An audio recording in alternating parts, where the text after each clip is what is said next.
Alrighty, friends. Let's come into our beautiful practice. Let's drop into the body and maybe let's invite the body to assume a posture that feels ultimately at ease. That is, maybe even lie down today. And remember, friends, the journey of recovery, the journey of recovering our Buddha nature and its vastness is a great deal of work. It's a great deal of effort. And we don't live in a culture that celebrates rest. We live in a culture that gives gold stars for exhaustion. So one of the radical things that we're doing here is we are rebelling against that nonsensical attitude, and we're giving ourselves full permission to rest, restore, and to create an inner landscape that is full of ease and peace. Welcome, everyone. This is Recovery Dharma. My name is Julia. I'm one of the facilitators in our community. And it is such a privilege to be here. I'm going to close my eyes and really settle into this practice today. And our intention that I'd like to bring forward is simply a gentle reminder to turn a gentle light, a gentle gaze inward toward the interiority of the heart and mind, your citta, bodhicitta, heart, mind. And may this practice soften any hardened edge, any sharp edge. And through practice, may we create a landscape for bodhicitta that is hospitable, non-aggressive, full of ease, space, and freedom. Allow your body to take a deep breath as you bring that gentle gaze inward. Close your eyes if it feels safe. And if it doesn't, if closing your eyes is a little nerve-wracking, just keep the gaze right in front of you. Find something beautiful to gaze upon. Allow the mind a lot of space to wander. Imagine the mind on, like a kite, on a very large string, very long string. The kite of the mind just riding the whimsy of the wind. And you're just watching it, observing, without trying to control it, yanking on the string.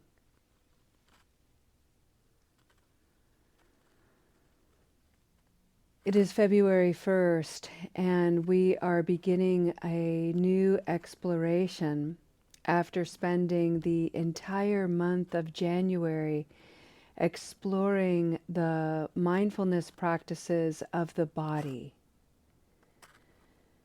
This month, we are going to explore something in the Pali language that is called Saddha. Saddha. There is a whole sutra about Saddha. It is called the Lotus Sutra. And this particular practice is focusing on the cultivation of trust, confidence, faith. I have placed the word faith last intentionally, and the reason is that this is a practice of faith, not in some external source, but the source of your heart mind, your bodhicitta, your inner landscape, your Buddha nature. Many people on the journey of recovery have come to believe that they cannot trust themselves. Maybe somebody told you that. Maybe your own actions and your own mind has led you to that conclusion, and you know it may be true. You cannot fully trust yourself. That's true, and not the whole truth.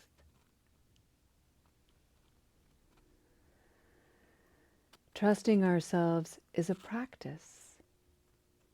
And there are aspects of us that we are still learning about, still fumbling over and wobbling with. So of course we can't trust everything about ourselves. But let's not forget there are aspects of ourselves that we trust without even thinking about it. Our confidence is so great, it never even stirs the slightest whiff of insecurity or self-doubt. And there are other aspects in our lives, other areas of our inner landscape where we don't feel remotely confident. We feel unskillful, unpracticed. Saddha is an awareness of all of that, but most importantly, it's a recognition that to grow in confidence, to grow in trust, to grow in self-faith requires practice, just like anything else. How do you get to Carnegie Hall? Practice, 10,000 hours. So we have to practice this. And there's an image that I'd like to plant very gently in your minds. And that is the image of a tight rope walker.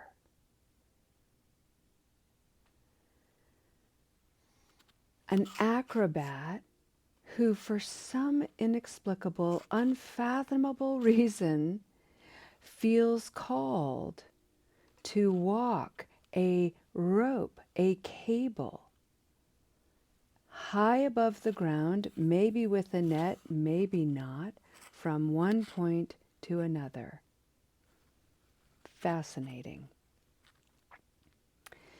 That person does not get to walking a tight rope with any degree of skill without a great deal of practice. And usually they begin by starting on a wide space, maybe a 4-inch balance beam, maybe a foot-wide plank, and they learn to walk one foot in front of the other. The attention at the very beginning of this practice is usually on the feet, and it's only with practice that the body gets access to trusting itself to lift the head, bring the gaze out away from the feet, roll the shoulders back, find some balance in the whole body vessel, trusting that my eyes don't need to see my feet. They know where they're going. And we regain some balance. We learn to step with great elegance and harmony, one foot in front of the other, on more narrowing surfaces. To do that, we have to have those shoulders back and the heart forward. Heart led. This is what a tightrope walker does. They lead from a harmonized, balanced heart. And this, my friends, is Saddha.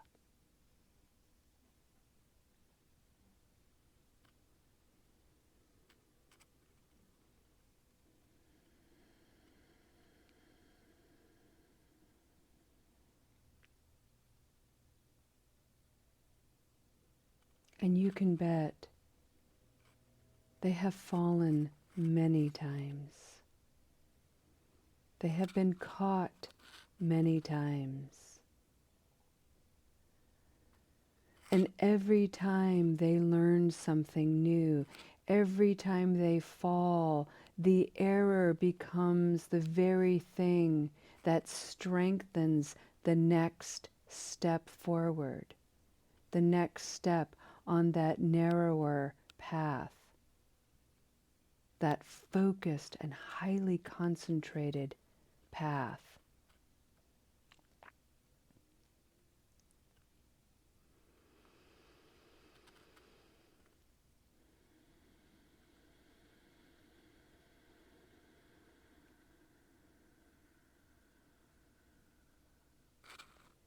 A tightrope walker represents one extreme.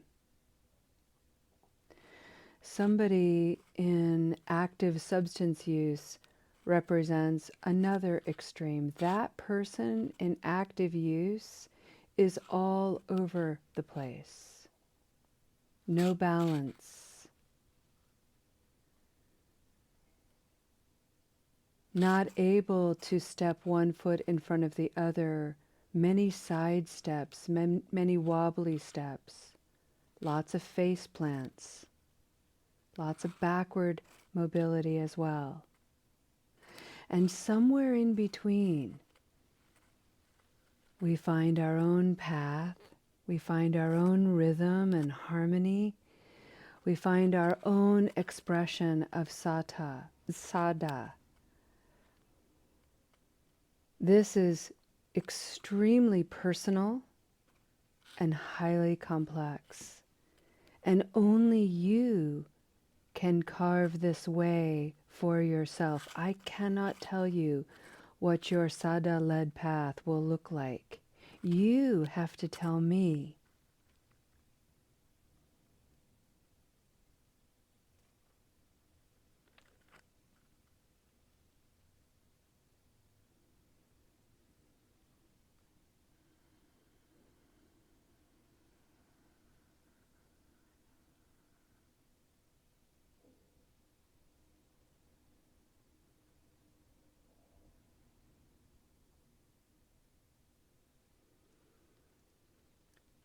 Take a moment to bring your awareness to the level of the heart. Allow its wisdom to expand a little in that space. Maybe even feel your shoulders widen. Maybe even open your arms a little. Allow your palms to rotate upward in whatever posture you're holding right now.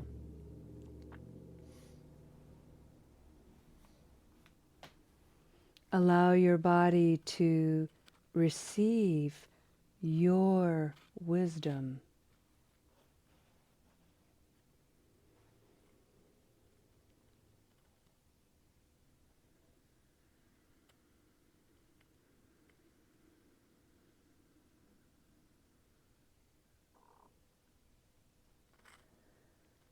Allow the mind the freedom to float like a kite, unencumbered. Let your mind have its thoughts. Let your mind have its stories. Maybe If you're feeling a little stressed by your thoughts and stories, if they're a bit intrusive, maybe with the voice of curiosity, you can simply look at that kite, that mind, and say, wow, whew, would you look at that? And bring your attention back to the spaciousness and the warmth and tenderness of the heart.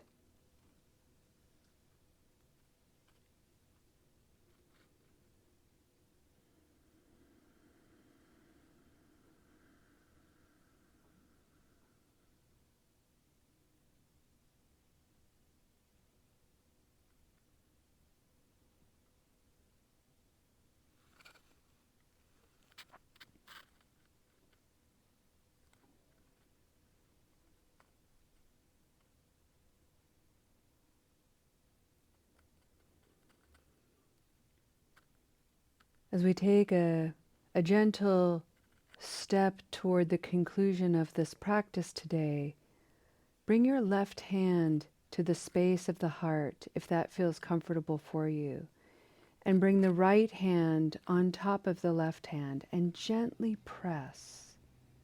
Heart, Saddha, heart harmonized, heart mind, heart led.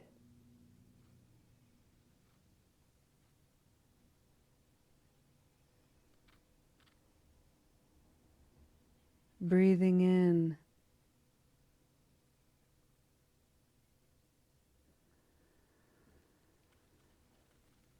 my nature is good-hearted. Breathing out, I can trust that. Breathing in, my heart is good-natured. Breathing out,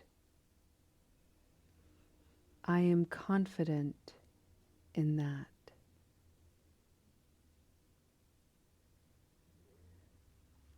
Breathing in, my heart is good-natured. Breathing out, may my faith grow from there.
So I think what we're going to do is just come back to a posture that feels heart-led, and maybe just sit a little bit taller, roll the shoulders back, maybe close your eyes, and in this way tilt your head up just ever so slightly.